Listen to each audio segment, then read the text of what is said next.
Nós vamos falar hoje de um conceito que é o conceito de nós humanos enquanto uma espécie, né? O próprio quadro mostra um desenho onde estão dois ancestrais nossos, segundo o registro fossilífero, eles já são relativamente antigos, a descoberta desses dois ancestrais. Nós vamos falar um pouco mais para frente, uma apresentação específica sobre a evolução humana, que é o Homo habilis e o Homo erectus. E esses dois ancestrais, eles estão relacionados, ou caminhando aí, né, no sentido de um deslocamento que é muito particular da espécie humana. Nós caminhamos de maneira bípede, nós vamos falar muito sobre isso na aula de hoje. E junto a essa figura desse desenho desses dois ancestrais, eu tenho um ancestral arborícola de cerca de 60 milhões de anos atrás, que seria do ancestral comum dos primatas atuais, das mais de 300 espécies de primatas atuais. Então, no primeiro momento que nós vamos estar discutindo aqui é a visão do homem enquanto um animal, um ser biológico, um primata, um mamífero, né? E ele vai ter uma relação com o ambiente como qualquer outra espécie, né? Todas as espécies interagem com o ambiente, todas as espécies causam modificações nessas interações, e essas alterações, que eu chamo de impactos, elas podem ter efeitos que muitas vezes são diversos. Algumas espécies são aumentadas nas suas densidades de distribuição por conta dessa interação, e outras simplesmente desaparecem. E eu uso aí uma metáfora chamada meteoro bípede, que, como eu já comentei, vai ser, se tudo correr bem esse ano ainda, esse livro vai sair, né? Que vai discutir como esse ambiente é afetado pelo homem a partir do momento que você vai ter um fenômeno que é bastante peculiar entre os grandes vertebrados terrestres, né? No começo do século XXI, nós ultrapassamos a população de 6 bilhões de indivíduos. Para ter uma ideia, em 1950, a população humana era 2,6 bilhões de indivíduos. Significa que em 50 anos a população de Homo sapiens, da nossa espécie, dobrou, né? Mais do que dobrou, perdão. E hoje a gente tem mais de 7 bilhões de indivíduos e provavelmente nos próximos 20 anos a tendência é novamente ter um número duplicado de população. E isso obviamente tem um impacto gigante sobre os recursos naturais e sobre as espécies que interagem com a gente. Aqui eu tenho uma figura de um livro bem legal chamado Filho de Lucy. Eu vou mostrar esse livro para vocês um pouco mais para frente, né? E a primeira coisa que eu posso perguntar para vocês é se esses organismos seriam ou não humanos. E aí nós poderíamos ficar discutindo um pouquinho, se estivéssemos ao vivo aí com um quadro negro, né? Que características desses organismos, dessa reconstituição desses organismos, obviamente está um desenho de cerca de 3,9 milhões de anos atrás, reconstituindo uma área de savana africana, onde eu tenho dois primatas. É muito fácil de perceber que eles são primatas, e eles estão se alimentando de tubérculos, eles estão se alimentando de raízes. E esses organismos não seriam do nosso gênero, eles seriam de um grupo chamado Australopithecíneos, Australopithecus afarensis, no caso aí, que ocuparam esse ambiente num período que ocorreu uma coisa muito interessante nessa área da África. Eu tenho um processo de modificação que começa há 10 milhões de anos atrás, da transformação de uma grande floresta tropical contínua aqui do leste a oeste da África, para uma área de mosaico e, como está representado aí, de savanas e áreas abertas. Segundo alguns autores, esse processo de savanização ou de criação de áreas abertas levou ao surgimento de uma espécie de primata que se desloca não como os outros grandes primatas antropóides, como nós vamos ver mais para frente, mas de maneira bípede. E essa bipedia ela teria surgido, então, antes do que a gente chama as espécies humanas. Elas teriam surgidas em grupos como os ardipithecus e os australopithecus. Então, primeiro, alguns primatas se tornaram bípedes e evoluíram para o gênero Homo. Mas, a partir do momento que essa bipedia se estabelece, eu tenho um longo processo evolutivo, aí de mais de 3 milhões de anos, que leva à nossa espécie atual, como nós vamos ver daqui a pouco. Né? O que aconteceu nesse processo é que eu vou ter, hoje, dos 7 bilhões de humanos que existem no planeta, um pouco mais de 7 bilhões, eu tenho mais de 55% deles, então 3,8 bilhões em estimativa, vivendo em cidades. E isso causa no ambiente um grande impacto. As cidades têm uma relação com o ambiente muito diferente de uma área natural, de uma floresta. Não precisa eu estar falando muito aqui, né? Todo mundo que já caminhou numa floresta e caminhou no centro ou de Sorocaba, ou de São Paulo, ou mesmo de uma cidade menor, percebe muito claramente a diferença das características biológicas desses ambientes, principalmente relacionado ao número de espécies existentes em um ambiente e no outro. Então esse processo de evolução humana, e a bipedia é um dos primeiros passos, levou que a gente tivesse um grande sucesso evolutivo. Essa figura, todas as figuras são tiradas de livros, grande parte delas de capa de livro. Essa figura é muito interessante, é de um outro livro chamado O Povo do Lago. Aí representa também um Australopithecus, então, em tese, ele não seria do gênero Homo, mas ele seria um hominoide, um parente próximo. Segundo alguns autores, o nosso ancestral não humano, mas próximo. E a partir do momento que a gente vai ter essa bipedia, esses primatas que tinham cérebro, nós vamos ver daqui a pouco, relativamente pequenos, o cérebro do Australopithecus não era diferente em volume de um cérebro de chimpanzé, ele vai criar condições para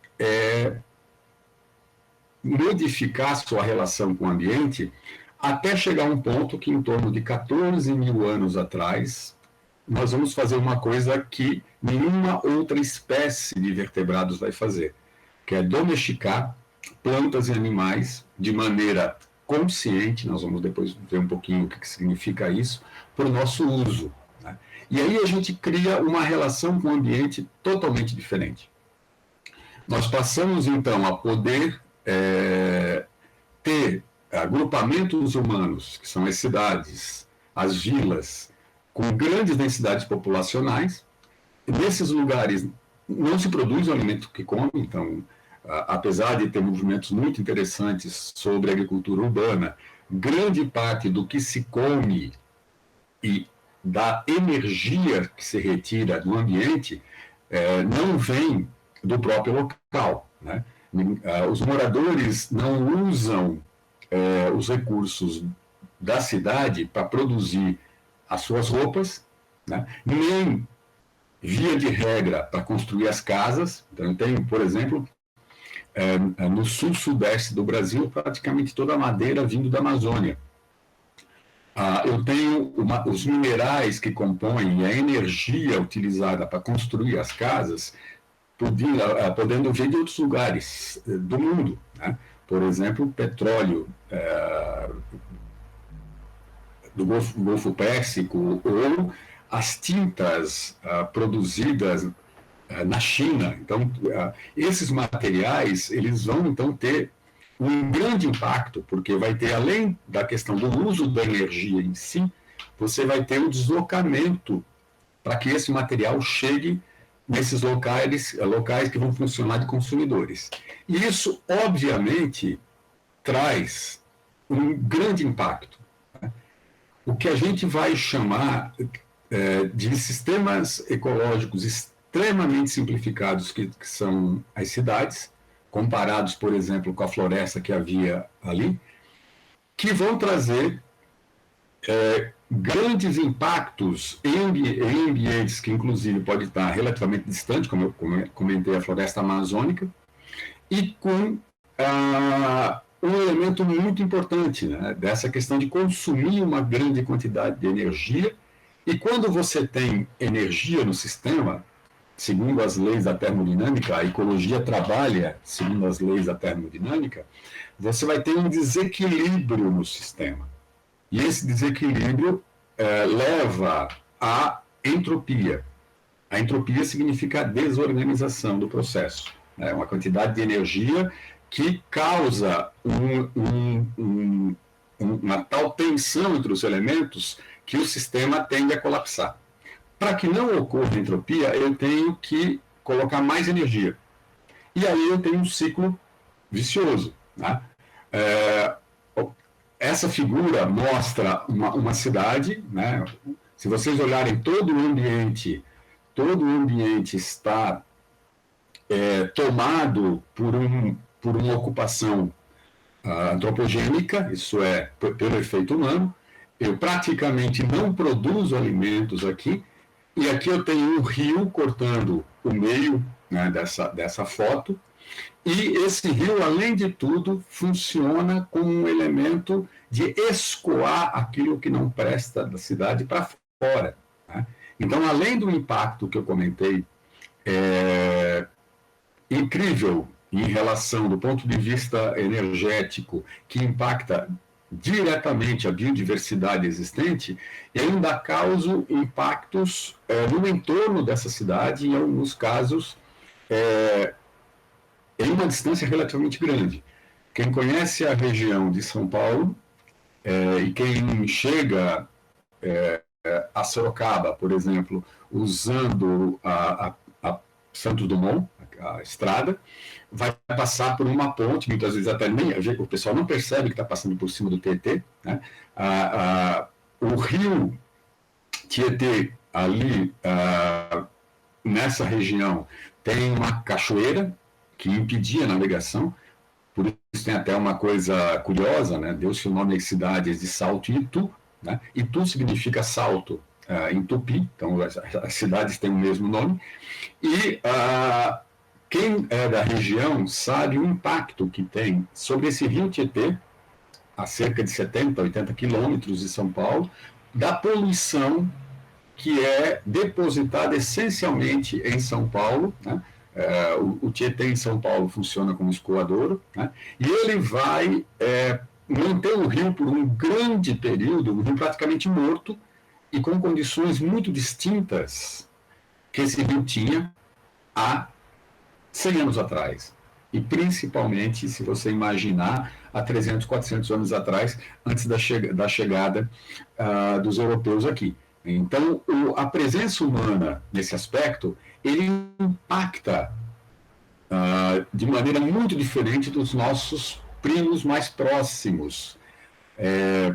Aí eu tenho uma outra representação da Lucy. Essa figura é um desenho, uma reconstituição baseada em critérios científicos muito bem basados. Então isso não é um desenho simples, né? É um desenho feito por paleoartistas, baseados nos crânios existentes, com as inserções faciais e a dentição, seguindo o máximo possível a reconstituição que esse crânio permite. Obviamente, a cor dos olhos, a quantidade de pelos, a cor do cabelo é uma licença do artista, né? Mas ele se baseia também em informações de biologia comparada.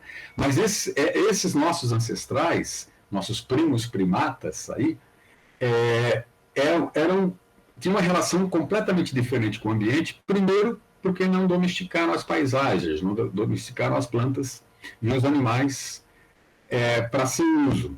Eles eram caçadores, né, caçavam, né? A maioria dos primatas se alimenta essencialmente de vegetais, ou são relativamente onívoros, e o impacto sobre o ambiente é muito diferente.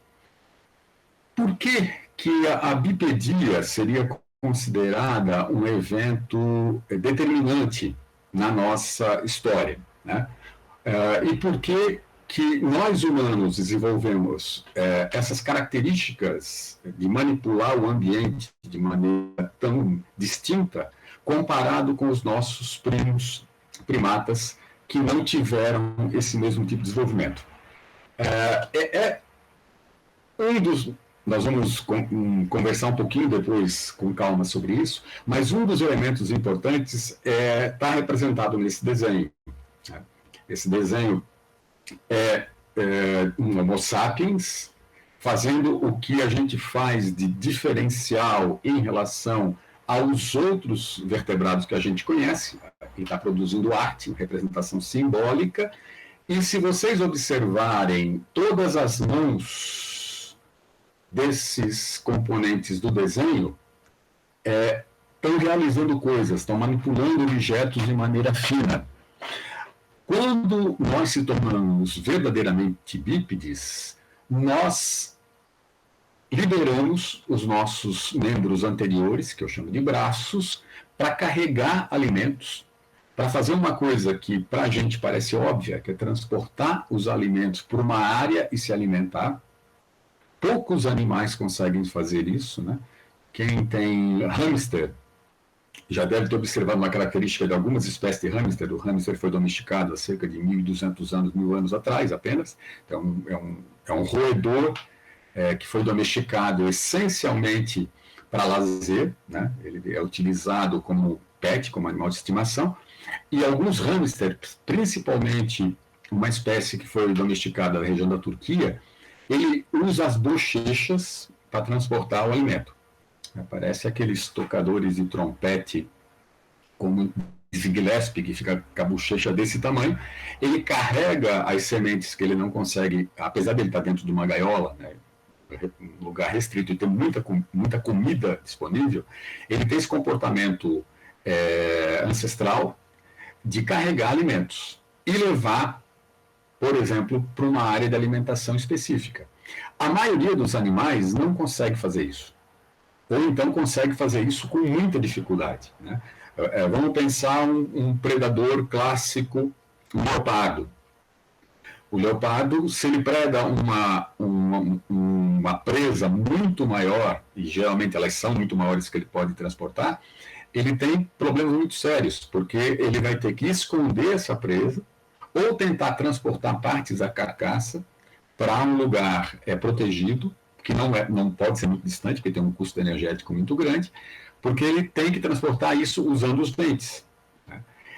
E ele vai ter uma competição gigante, e vocês já devem ter visto documentários sobre isso, de uma série de carniceiros, inclusive outros carnívoros, e aí entram oportunistas como a hiena, e mesmo outros felinos como leões, e outros canídeos como os infelizmente quase extintos hoje cães selvagens, que vão roubar essa presa desse predador. No caso da bipedia, no nosso caso humano da bipedia, ela permitiu que eu usasse essas mãos que agora estão livres para transportar coisas de maneira cooperativa.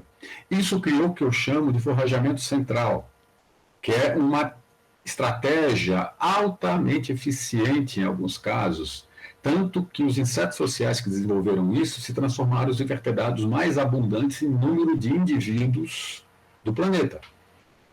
O invertebrado mais abundante, não em número de espécies, mas em número de indivíduos, são as formigas, que quase todas têm um sistema de forrajamento central. E, além disso, mais importante até do que transportar, que outros animais conseguem fazer, liberar as mãos fez com que eu tivesse uma evolução que durou em torno de 1,5 milhão a 2 milhões de anos, de polegares oponíveis cada vez mais capazes de fazer movimentos finos. Quem já observou ao vivo, né, num zoológico ou num santuário, um chimpanzé, e já viu um chimpanzé manusear objetos, vai ver uma coisa muito legal, que é um evento super importante para a nossa evolução. Se eu der uma caneta para um chimpanzé, né, um lápis, tem chimpanzé que pinta, né, inclusive tem um chimpanzé pintor nos Estados Unidos que os quadros valem mais de 80 mil, 50 mil dólares.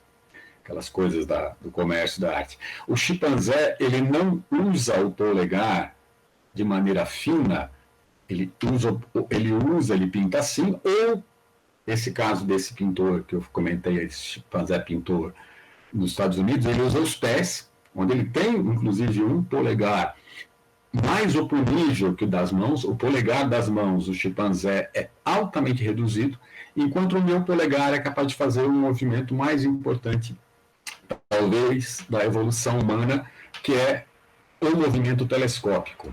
Eu consigo, com o polegar, fazer um movimento fino, de precisão, né? Eu posso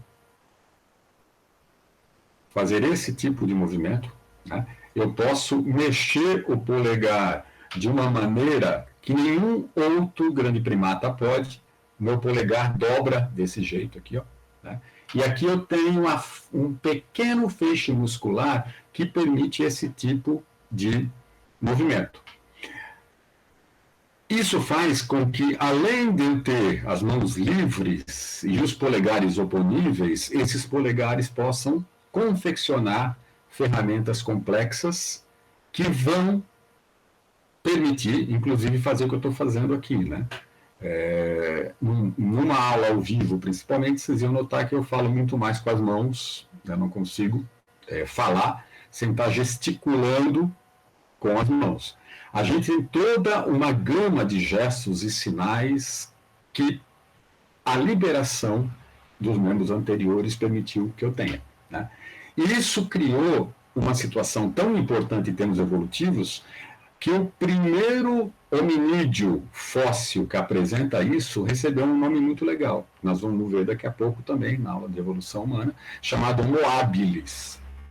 Esse habilis vem da possibilidade desse ancestral nosso construir ferramentas de pedra, e não se espantou em nada aos cientistas quando se descobriu os primeiros fósseis da mão de um Homo habilis e se percebeu que ele já tinha um desenvolvimento do polegar que diferenciava ele dos australopitecos.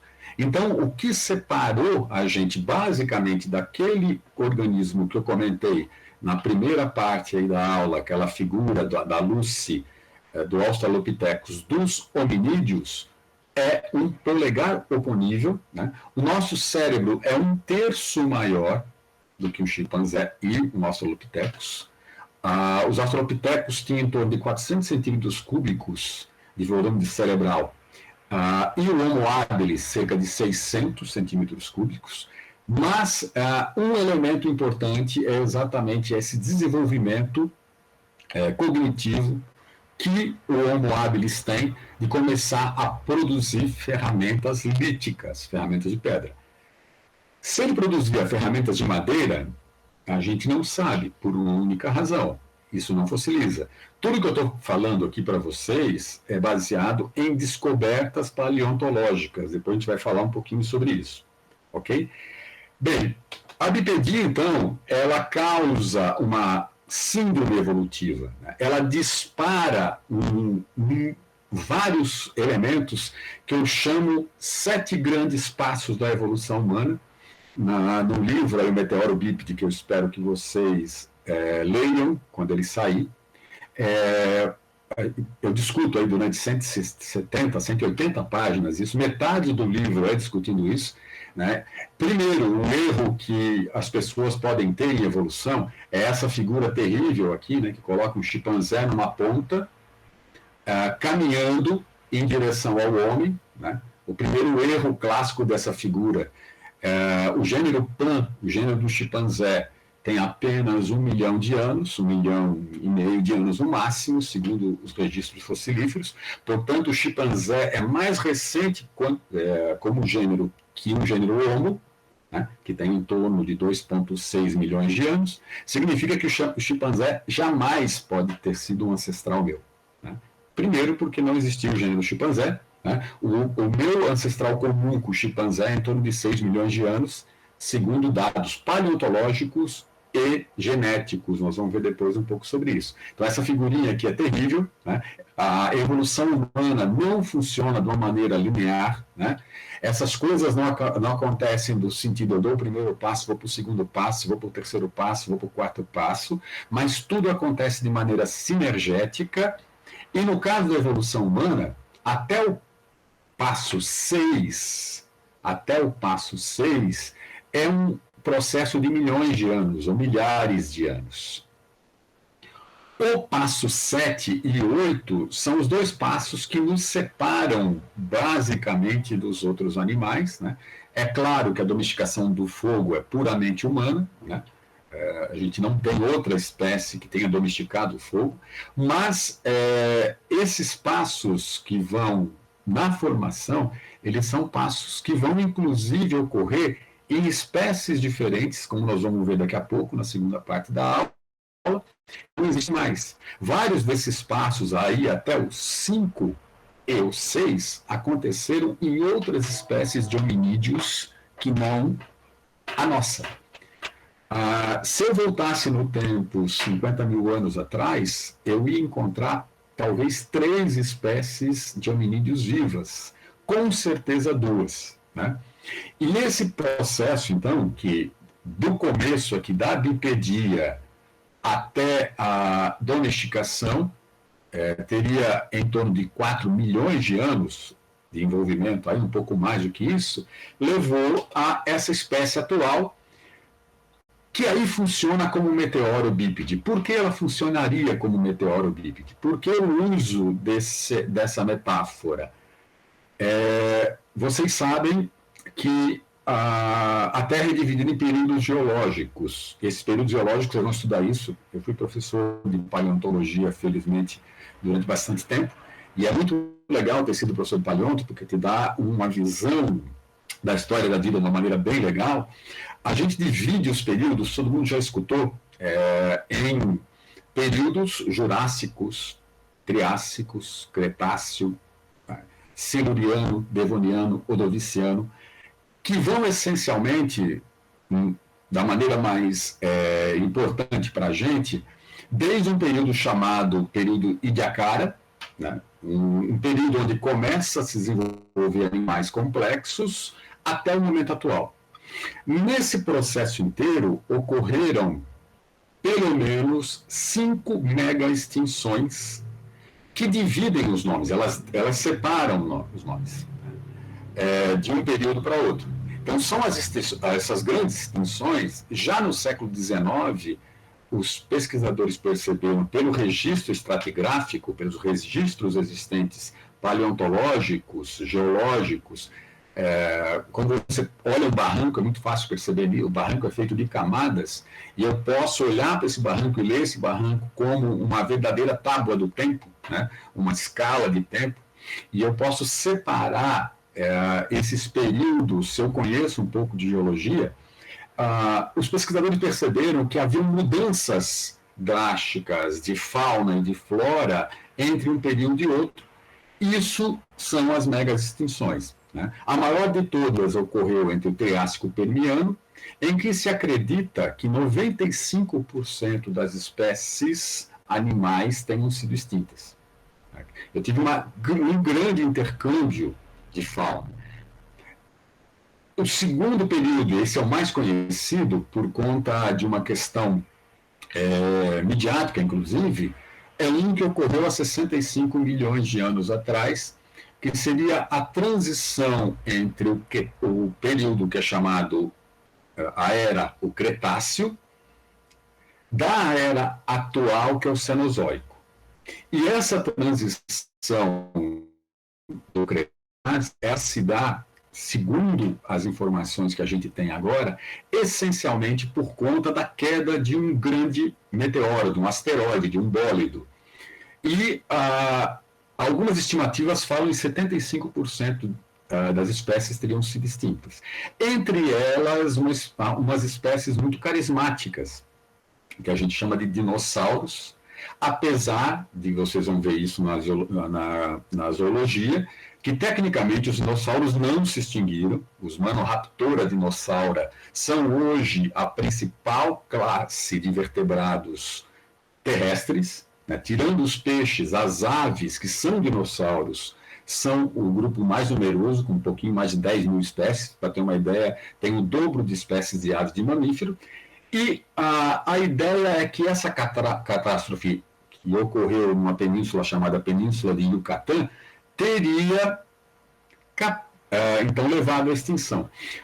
A nossa bipedia, ela teria dado essas condições biológicas nesses 4 milhões de anos para que a gente tivesse uma capacidade de impacto no ambiente que seria equivalente a essa grande extinção que eu falei do Cretáceo. É interessante porque a maioria dos autores falam que a gente hoje está vivendo a 6ª grande extinção num período muito curto de tempo, que é chamado antropoceno. E por isso usar a metáfora de meteoro, porque em relação ao impacto com o ambiente, é tão rápido quanto a queda desse meteoro, né? Aí está uma representação, por isso que a capa do livro foi escolhida, apesar daquele ali ser o Sol nascendo na Jureia, num lugar fantástico, que é a Barra do Una, e ele parece que é um bípede olhando a queda de um meteoro, né? Que seria o equivalente desse processo de bipedia. Nós vamos falar um pouquinho mais para frente por que a bipedia é tão importante por outras características que não só a liberação das mãos. Essa figurinha aqui é bem legal, mostra como é a cintura pélvica de um chimpanzé, um Pan troglodytes, gênero Pan, e de um humano, Homo sapiens. Uma característica importante, se vocês observarem de cara, né, entre a figura que está à direita de vocês, que é um humano, e à esquerda de vocês, que é um chimpanzé, representado por esses outros 2 desenhos do lado aqui, só sobre a cintura pélvica, vocês vão observar que no chimpanzé, o fêmur e o joelho, você tem as pernas paralelas, retas, enquanto nós rebolamos. Nós temos o fêmur, o côndilo, a cabeça do fêmur encaixada na cintura pélvica de maneira que cria um ângulo e faz com que tenha uma grande modificação que é profundamente importante. Olha só como a evolução, ela é uma série de causas e efeitos que muitas vezes não podem ser previstos anteriormente. O que acontece, por que a coisa evoluiu desse jeito? Exatamente essa inclinação permite que a minha coluna vertebral esteja posicionada de maneira centralizada no meu crânio. Para eu não cair, eu tenho que ter essa inclinação, ok? Que vai diminuir uma coisa super importante aqui, ó, que é o canal vaginal da mulher, o canal da genitália, que vai ter consequências gigantes para o nascimento dos bebês. Os chimpanzés nascem muito mais desenvolvidos do que um bebê humano. Algumas estimativas falam que para eu nascer como nasce um bebê chimpanzé, eu tinha que ficar 1,3, 1,4 meses, anos, perdão, né? Não 9 meses, mas 16 meses, ou 14 meses, ou 15 meses dentro do útero. O problema é que se eu desenvolvesse mais dentro do útero, simplesmente eu não teria como sair, por conta da configuração motora nessa nova estrutura da cintura pélvica. Tanto que a gente nasce altamente precoce. Nós somos o primata que nasce mais precoce. Inclusive, a gente nasce com uma característica completamente maluca. Todos nós aqui, todos vocês aqui que estão me ouvindo, nasceram com os ossos do crânio não fundidos, com a moleira. E uma das principais causas de mortalidade feminina, né, até o século XIX, até o surgimento de técnicas relativamente seguras de cesariana, a cesariana foi praticada pela medicina islâmica, principalmente, e a medicina romana, de maneira muito rudimentar, mas era algo que levava a mortalidade muito grande. Nascer para a gente, inclusive existe tabus de nascimento em todas as culturas humanas, é muito complicado. E a gente nasce profundamente prematuro. E a gente não nasce prematuro só na parte óssea, né? Para ter uma ideia, o bebê humano, ele começa a formar imagem em torno de 6 a 9 meses. Nós somos completamente dependentes, né? Diferente de alguns filmes que mostram o Mowgli, o menino lobo, criado por lobos na selva, em bebês jovens, isso acontece depois que a gente começa a caminhar. A gente demora em torno de um ano, né? Isso varia, obviamente, um pouco de bebê para bebê, mas nenhum bebê sai andando e nenhum bebê consegue resolver problemas, e muito menos ter linguagem, né? Em alguns casos, a gente leva até 3 anos para desenvolver a linguagem. Olha só que maluquice. Significa que nós somos altamente dependentes do cuidado parietal, do cuidado paterno. Isso tem uma implicação gigante, porque nós vamos ter que treinar esse bebê e ter um aprendizado muito longo. E isso foi provavelmente um dos elementos mais importantes para o desenvolvimento do que a gente chama hoje de inteligência múltipla, ou a inteligência humana. Então, olha só que interessante. A bipedia, além da liberação das mãos, né, e leva ao polegar, que leva ao desenvolvimento de estratégias de construção de ferramentas, ela impõe uma relação reprodutiva que faz com que a gente dependa profundamente dos pais, né? Tanto que a maturidade humana é profundamente tardia, né? E algumas pessoas moram com os pais até a vida inteira, né? Olha a diferença entre o chimpanzé, novamente o chimpanzé está localizado aí à esquerda de vocês, um humano, né, que vocês facilmente reconhecem à direita. A grande diferença que eu comentei aqui, ó, da cintura pélvica do chimpanzé alongada com um canal genital muito mais simples do que esse canal genital altamente complicado, né? Lembrando que aqui tem que ficar a gestação e o bebê tem que sair, né? E novamente a questão, por que isso acontece, é por conta desse encaixe aqui da coluna vertebral humana no crânio, no ponto central do crânio, que o peso do corpo, por isso que a bipedia humana é chamada bipedia verdadeira, o peso do corpo está centralizado na coluna. Enquanto no chimpanzé, é muito interessante observar a omoplata do chimpanzé, tanto que o braço do chimpanzé é uma coisa muito significativa em termos de força, né? Um chimpanzé pode te puxar pelas grades, ele tem 6 a 7 vezes mais força no braço que um humano, né? Pode te retirar pelas grades, literalmente, porque ele vai ter uma omoplata altamente reforçada. Olha a estrutura dos braços desse chimpanzé.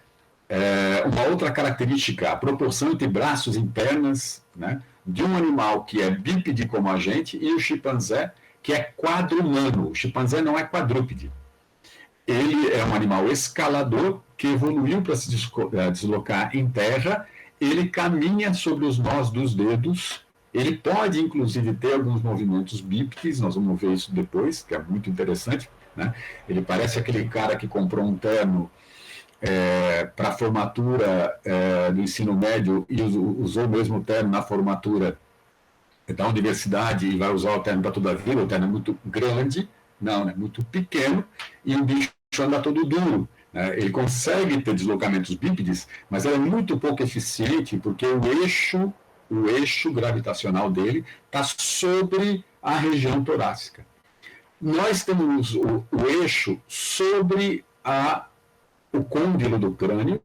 Isso liberou as nossas mãos para aquilo que eu comentei e modificou de maneira radical toda a nossa estrutura de deslocamento e reprodutiva, inclusive, ok? Só para dar o exemplo do pacote evolutivo, né? Aqui eu vou ter a Lucy subindo no pé da árvore aí, né? A estrutura que ela tem, a Lucy já era bípede, nós vamos falar isso um pouquinho mais para frente, mas ela podia escalar muito bem e não tinha um polegar desenvolvido, estruturado como o meu, era um polegar que tinha características muito parecidas com outros primatas antropóides.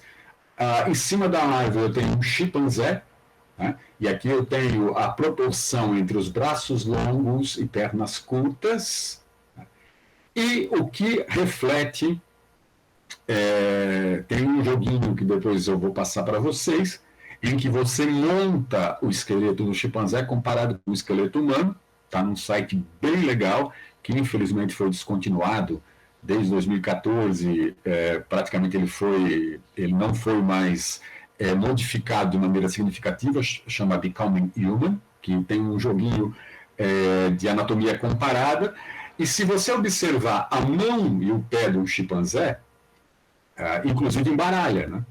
Se eu mostrasse para vocês sem a comparação, muita gente ia achar que a mão do chimpanzé é que está à direita e o pé do chimpanzé é que está à esquerda, né? É claro que não, porque o pé, né, aqui parece uma mão, mas essa estrutura aqui, ó, é um polegar altamente desenvolvido, tanto que o chimpanzé consegue fazer movimentos opositores com o polegar. E no caso humano, a diferença fundamental está em que o chimpanzé tem um polegar praticamente vestigial, né? O chimpanzé não usa o polegar para praticamente nada, né? Comparado com o polegar humano, que se transformou no principal dedo que a gente tem, né? E principalmente a estrutura que o polegar vai ter em termos musculares e ósseos, que vão permitir, como eu falei, o grande movimento da evolução, que é o movimento do polegar telescópico. Então, quando alguém for pegar carona, né, pode ter certeza que um dos mais importantes movimentos da evolução humana é exatamente esse movimentinho que você faz do polegar, ok? A bipedia, então, causa uma síndrome de vantagens, que nós vamos discutir um pouco mais para frente, né? Aquilo que eu comentei, isso resume, né, a coleta de alimentos, liberar as mãos. Vão permitir também, como transporte para esse forrajamento central, o sustento para as crias, e ao longo do tempo vão gerar um processo de locomoção bastante eficiente para o tipo de ambiente que a gente vai estar, né? Ok? E esses componentes da bipedia vão finalmente levar, né,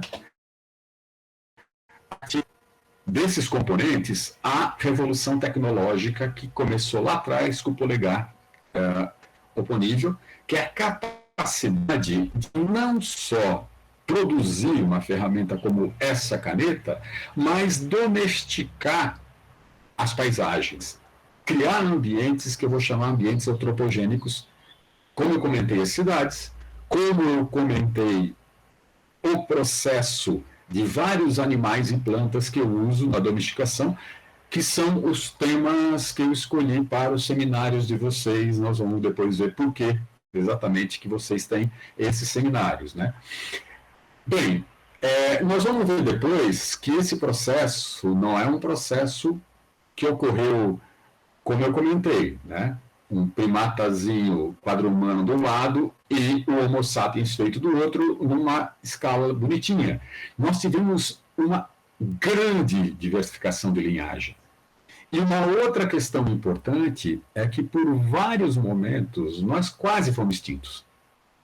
Então, a bipedia e o cérebro grande cobram um preço muito grande evolutivo, que nós vamos ver depois que, em alguns casos, quase nos levou à extinção.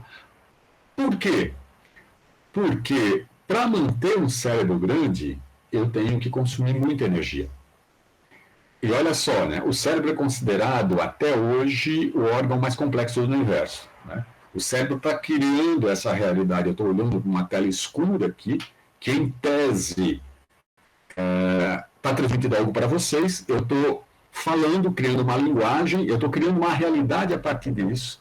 Eu estou construindo toda uma relação simbólica com o mundo a partir dessa pequena estrutura aqui, né, e tem cerca de 1,2 centímetros, 1.200 centímetros cúbicos de volume.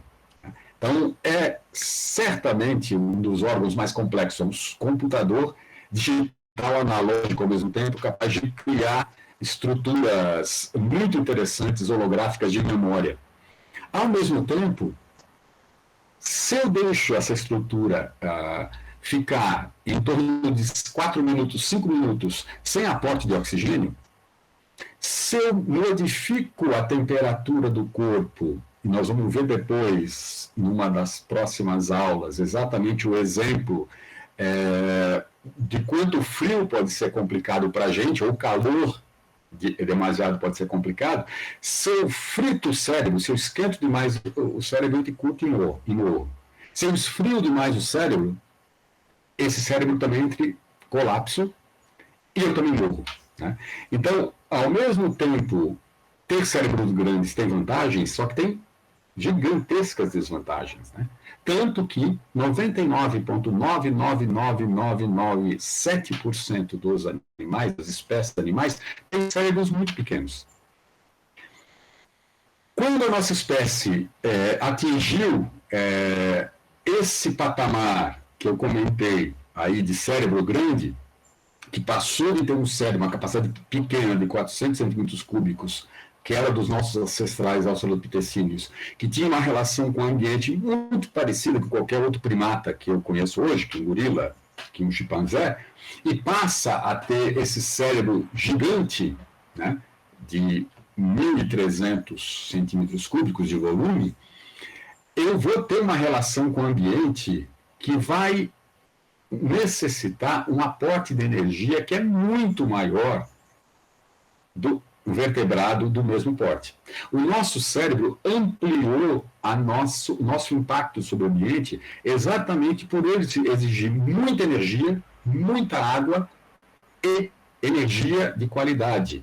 Energia em grande quantidade e de qualidade. Isso cria uma situação que é uma situação bastante interessante, né, em termos evolutivos. Novamente, né, a questão de ter um cérebro grande, ela causa um impacto gigante do modo como eu tenho que retirar energia da natureza. Essa figura aqui é muito legal e mostra um dos maiores elementos da nossa evolução em termos de manutenção fisiológica do corpo, onde em repouso eu uso cerca de 24% de manter o corpo só para o cérebro.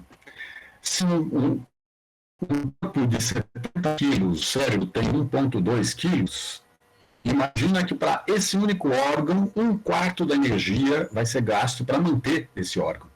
Né? Comparado com o chimpanzé ele gasta em torno de 10%, um pouquinho menos de 10%, para manter. Isso cria uma situação bastante complicada, porque os humanos têm que tirar muita energia do ambiente por ser um animal mamífero endotérmico, como todos os mamíferos, somos animais de sangue quente, né? Vocês vão ver isso numa disciplina chamada fisiologia, mas nós temos que manter o cérebro com esses custos metabólicos altíssimos. E isso cria um impacto gigante sobre a gente. Nós vamos comentar muito isso depois. Né? Essa questão de nós sermos dependentes de energia faz com que o organismo humano, ao longo de sua vida, consuma muito mais energia que um vertebrado de porte similar. E é interessante, né? Mesmo que se eu ficar o dia inteiro deitado no sofá, sem fazer nada, eu tenho que manter o cérebro em funcionamento e eu tenho que consumir, então, padrões de energia muito grandes. E com uma questão muito interessante,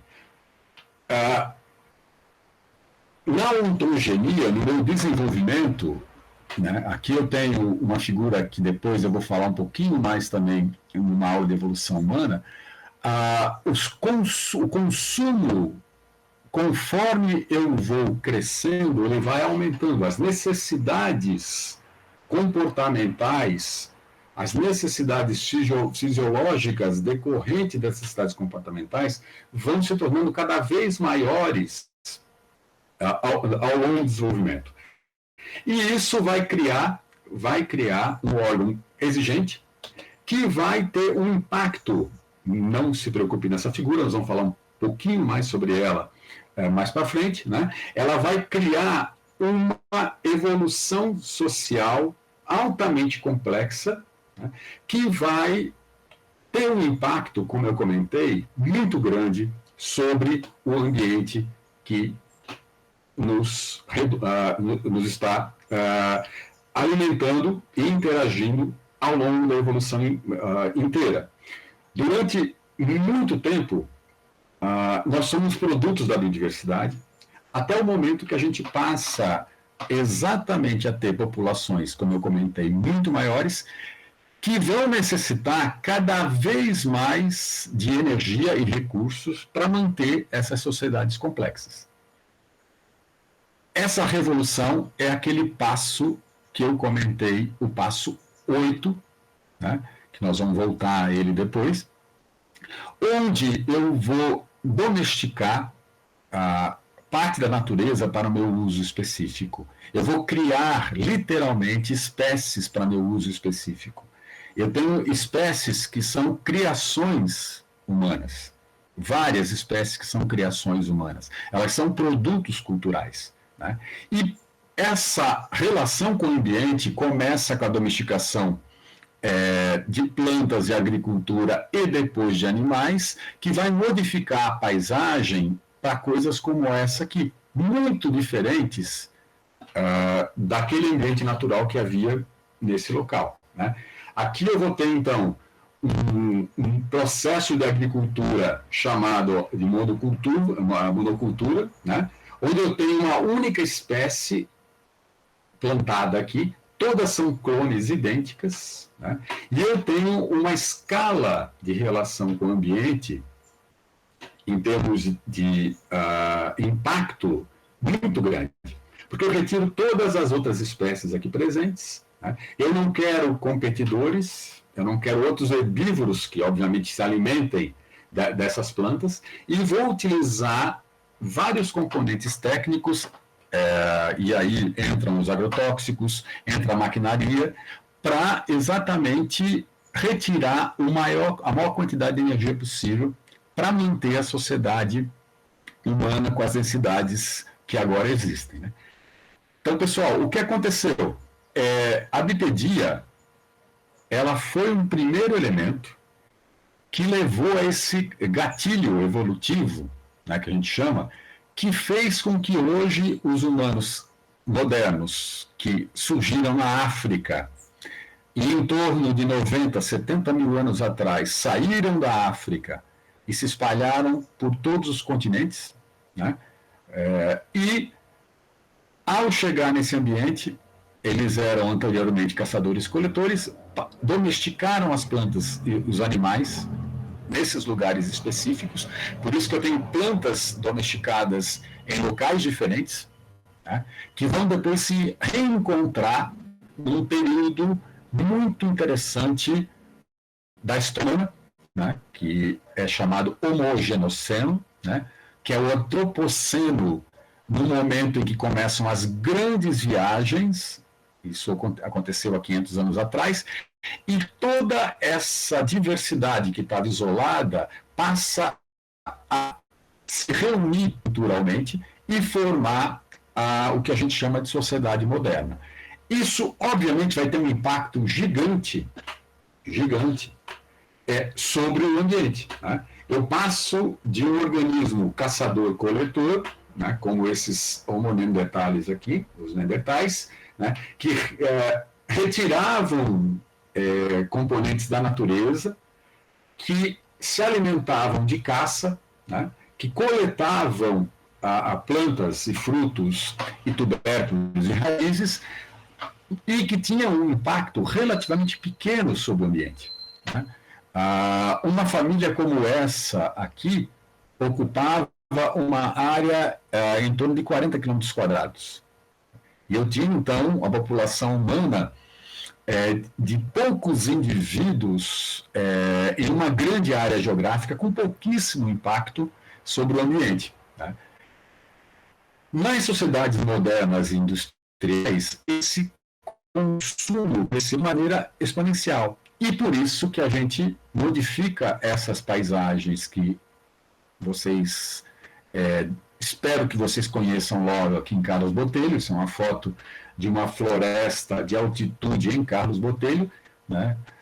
Em 1 hectare de floresta como essa, eu tenho em torno de 230 espécies vegetais arbóreas. Eu posso ter milhares de espécies de insetos. Em uma única planta, eu posso ter 40 espécies de formigas, né, trocadas por um ambiente totalmente modificado, como aquela monocultura que eu comentei. Então, por que o termo meteoro?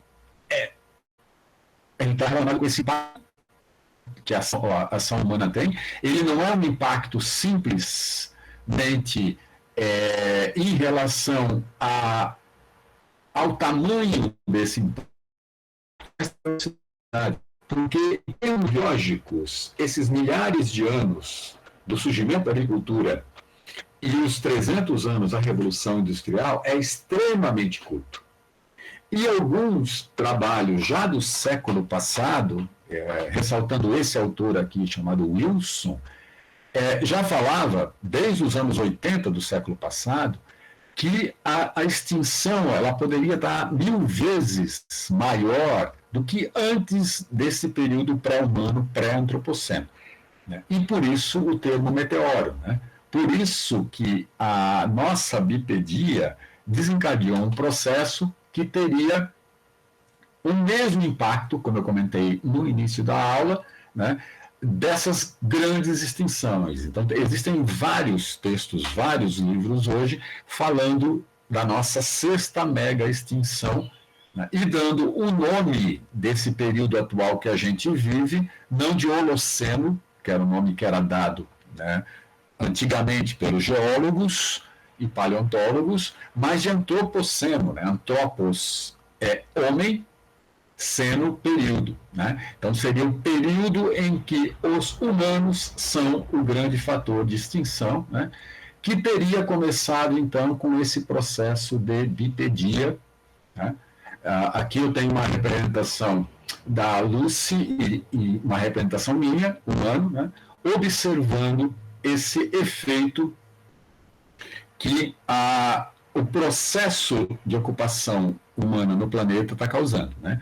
E, ao mesmo tempo, eu tenho esse desenho muito conhecido do Leonardo da Vinci, aqui na parte baixa da figura, que mostra uma coisa interessante. Ao mesmo tempo que a bipedia é um fator de impacto ambiental, o homem é o único organismo que a gente conhece que é capaz de, através da sua capacidade de representação simbólica, portanto, da sua inteligência múltipla, de modificar a sua ação no ambiente. Então, ao mesmo tempo, nós somos, né, a nossa inteligência é responsável, por conta do consumo energético do cérebro, por conta de todo o impacto que a gente fez no ambiente, domesticando plantas e animais e alterando as paisagens, nós também somos capazes de planejar e decidir, de tomar decisões sobre que porções da biodiversidade a gente quer preservar, né? E essa é a função do biólogo da conservação, que é exatamente entender essa evolução humana, né? Usar esse 7º passo, que é essa cultura autoconsciente, para saber o que a gente está fazendo com a domesticação das plantas e animais e o uso da diversidade que a gente faz. Então, a bipedia, né? E aí está representada uma figura, né, que mostra grande parte de doenças que a gente tem é função dessa adaptação recente que a gente tem à bipedia, né? Quem sofre de lordose, cifose, todas essas questões de doenças da coluna, é porque a nossa coluna ela vive um processo de adaptação e a questão do nosso centro de gravidade causa um elemento bastante complicador, né? Então, a coluna, o deslocamento bípede, ele pode ser uma coisa altamente positiva em termos de motricidade, mas também tem problemas, que levou à estruturação do cérebro que a gente considera mais complexo entre os vertebrados desse planeta. Então, a gente pode ter tanto coisas positivas, né, desse tipo de resultado evolutivo, quanto coisas negativas. O importante é que, se eu cuidar da coluna, né, eu posso minimizar todos esses problemas causados aí por essa pressão, por esse peso desproporcional que a coluna tem no movimento. Se eu não cuidar da coluna, com certeza eu vou desenvolver algum desses problemas. E também, em relação ao ambiente, o homem é capaz de tomar decisões que podem diminuir a questão dos impactos ambientais, e por isso a gente tem que discutir de maneira muito, muito legal essa questão do que a gente faz com a biodiversidade, quais são os elementos importantes de biodiversidade que devem ser mantidos, e considerar a biodiversidade como bem comum, porque nós somos produto dela.